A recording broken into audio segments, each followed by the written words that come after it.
महाराष्ट्र में समय समय पर जिन अलग अलग शासकों ने शासन किया, उनका रिकॉर्ड जब चेक करते तो पता चलता है कि पुर्तगाली, ब्रिटिश, यादवाज हो या फिर शिलाहाराज, इन सब लोगों ने अपनी सेना में हमेशा अरबी घोड़ों को सबसे ज़्यादा प्राधान्य दिया। 11वीं सेंचुरी तक अरबी घोड़ों के ये व्यापारी इतने प्रोमिनेंट हो गए थे कि घोड़बंदर जैसी घोड़ों के व्यापार की जगह पूर्ण रूप से डेवलप हो चुकी थी।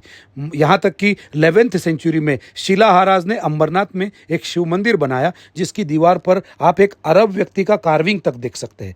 मगर एक ऐसे भी महान राजा थे जिन्होंने हमेशा अरबी घोड़ों के बजाय स्थानिक भारतीय घोड़ों की नस्लों पर ही पूर्ण भरोसा जताया। वो राजा कोई और नहीं, वो है छत्रपति शिवाजी महाराज। जय शिवराय।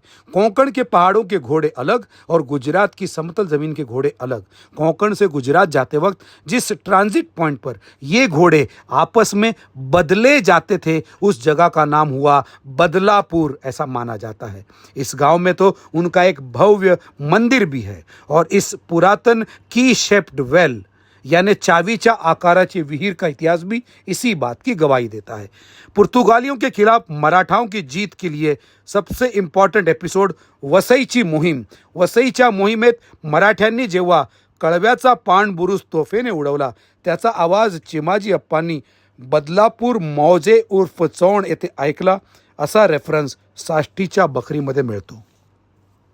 यहाँ के चौण गांव जाते वक्त राहाटोली गांव में खेत में मिले इस पुरातन शिवलिंग का दर्शन करने का मौका मुझे मिला।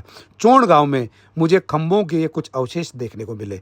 बदलापुर उस समय एक बहुत बड़ा व्यापारी केंद्र तो नहीं रहा होगा, मगर उस समय इस ट्रांजिट पॉइंट पर बार्टर सिस्टम चलता होगा, यानी चावल के बदले तेल, कपड़े के बदले में दाल। और शायद ये भी एक वजह है जो इस जगह का नाम बदलापुर हुआ, ऐसा एक कयास लगाया जाता है।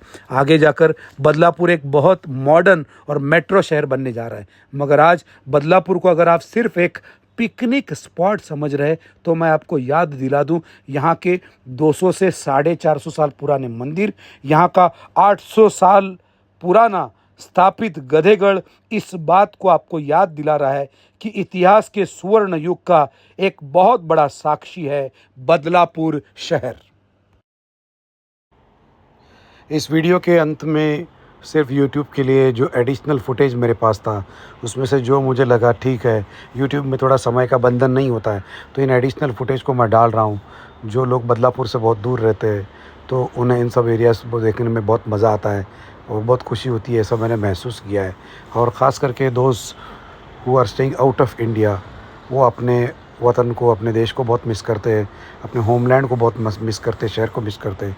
तो ये फ़ोटोग्राफ्स उनके लिए एक सूदिंग फैक्टर बन जाता है, इसलिए इन्हें देखिएगा।